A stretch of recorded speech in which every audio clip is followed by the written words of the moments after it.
terrific group of people we have here. I'm going to start right here. Joel Stillerman, he's really the man. He's executive producing his first TV series that we are lucky enough to be the studio on, that will air on one of our sister channels this summer. I don't even know if I can say the air date. It's probably not even announced yet, so I won't. And Tom Fontana is just a straight-up legend who, I think probably... Means I'm old. Right, that too. But the truth is, there are probably...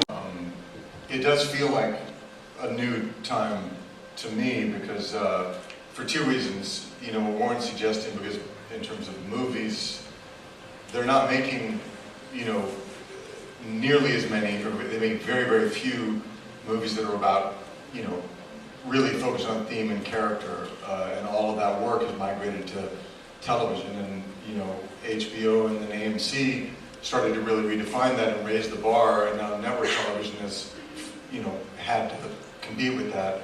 So in general, people like Tom, who for not so many years, but a lot of years since I've known him, have always insisted on, having an incredibly high bar on network television and HBO and all the other places Tom has worked. But I see you as being one of the rare people who always kept that standard high through 25 years that I've known you longer. So the other thing for me I've noticed is that as an actor and then as a director, when I started out in the business in the 80s, if you worked in television, you did not work in movies.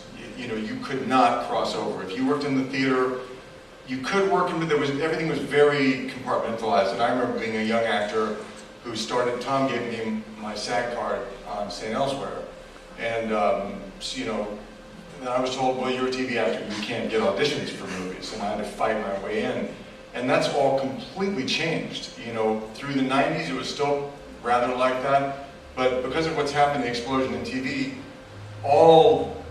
everybody's doing everything. And that, for a creative artist, that's incredible. There's no one to say, to me to come to Joel with an idea like I did a couple of years ago, and he said, well, you're an actor, you're a director, you can't produce a television show. It's like the Wild West. If you have a good idea and you can deliver, you can pretty much make it happen.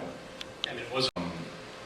When Richard Lee Robbins and I pitched The Divide, the show that Joel produced, which was 3 years ago when we pitched the pilot, I remember going into one pitch, we went to a few different networks, and a really high quality network turned to us and said, this is a great show, this is a great show, and we cannot buy it because it's serialized, and we can't buy any serialized shows because we'll get killed. No one's buying them, and fortunately you had the foresight and the good taste to buy it. But that was only 3 years ago, and it was like, literally, it was John Langgraf, he was very upfront about it. He said, I love this, I would buy this in a second, but I can't. And now that's all people want. So it's amazing to me in terms of what you said about cycles. I hope the cycle continues, because it's the greatest way for us to tell stories. And you can also get actors now to come in For me, I'm a little bit humbled to be in the company of these great storytellers, and I'm not a writer. So I look at it from a director and an actor's perspective, even as a producer, I do. And often working very intensely with a writer as more of an editorial, as a helper, a sounding board. But for me, the thing that I always come back to, in addition to what these guys said, is theme. And it's, I find that it's very easy in telling a story to get lost in the forest for the trees kind of thing. And I find myself as a filmmaker and a storyteller and as a producer saying, what is it about? What are we saying? What are we trying to say? What is this about? What is the essence? What makes this decision or this choice or this direction for a character better than that one? And that, I find, is a real divining rod for me. And I found myself, certainly as a filmmaker, working with a screenwriter or in an editing room with massive choices in front of me going, what are we trying to, what's this about? It always comes back to this essential thing, which is directly related to that Tom said. Because that, to me, is like, that interests me. That's something I could, pursue and follow, not only for the 2-hour experience or the hour of an episode of television, but for years, or, you know, so that's the thing that I'm constantly, and it refines as you go through the process as a storyteller. You know, however deep I am into the process, I can always have to re-articulate that question for myself or my partners.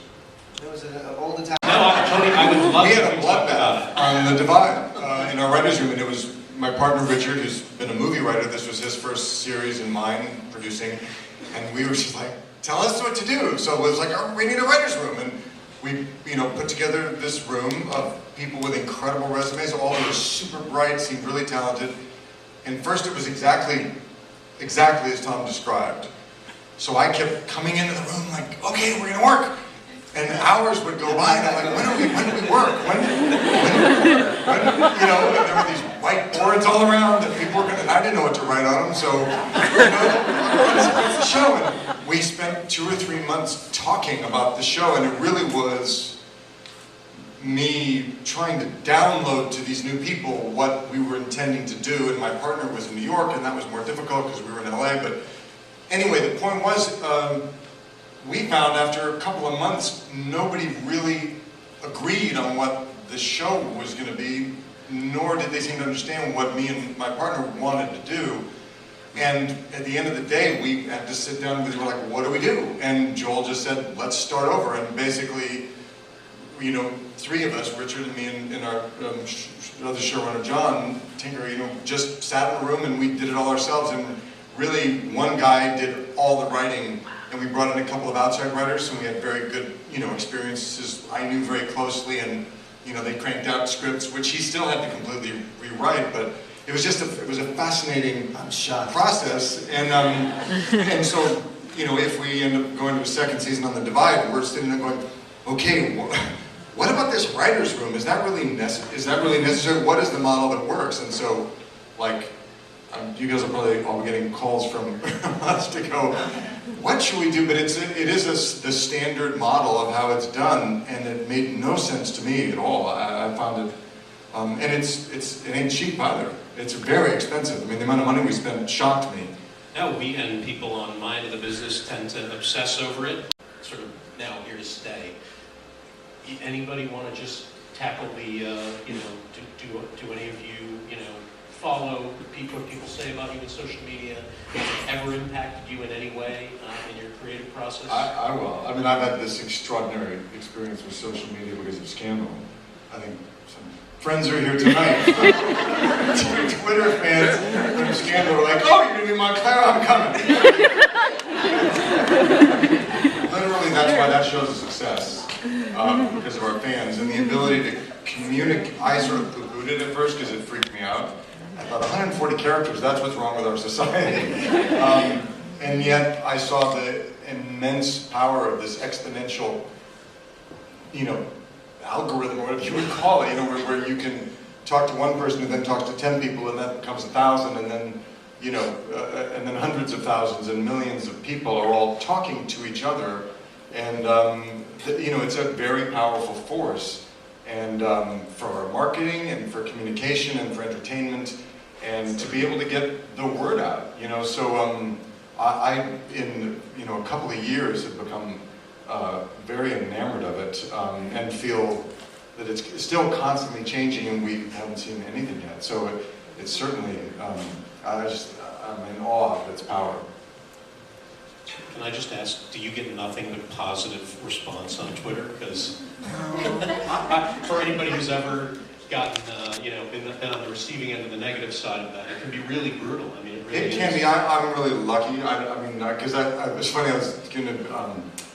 was on Jimmy Kimmel the other week, and they have a segment they do where Jimmy will read out all of the mean tweets about you.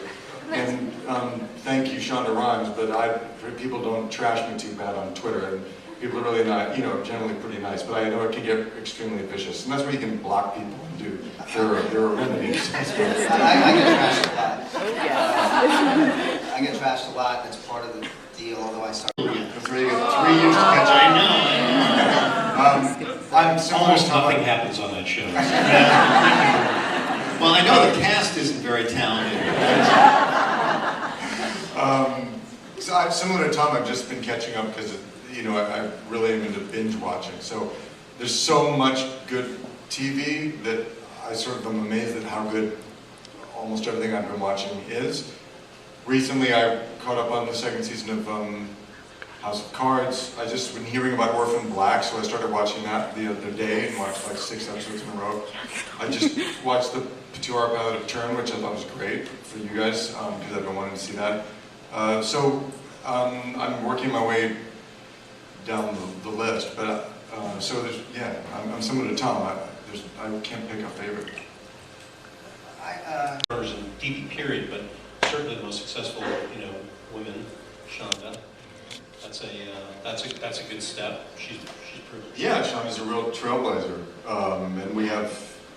But I would agree, even on Scandal, I would agree with Warren. You know, we have a number. Shonda really works to find female directors and women of color too, and it's, you know, she has to fight for that. And I have noticed on our crew, with certain female directors, certain male members of our crew have a hard time with it, and others not. But you know, with certain personality types, you just see it, and it's purely ingrained sexism that just needs, and racism too, honestly. Because if it's a woman of color, there's going to be, I just notice, you sense a vibe that there's just a little more resistance. And in a way, it's fantastic because it's putting it in people's face and saying, this is what is happening. And so then people are forced to adjust and realize, wow, that person's incredibly smart or incredibly talented. And then it's easier the next time. You know, on The Divide, we got a mandate from AMC, who produced it, saying, we want to hire as many women and women of color as we possibly can. Our cast on The Divide is half black and has, you know, essentially the central character is a woman. And so that's what Rich and I wanted to do to begin with. And so there were 2 mean white guys, me being one of them, who directed our episodes, and the others were all women, and they did incredible work. But I think in directors, it's the most difficult. You know, all of our writers actually, other than Rich, were no, that's not true. Over half of our writers were women. So I have a woman EP who is I consider her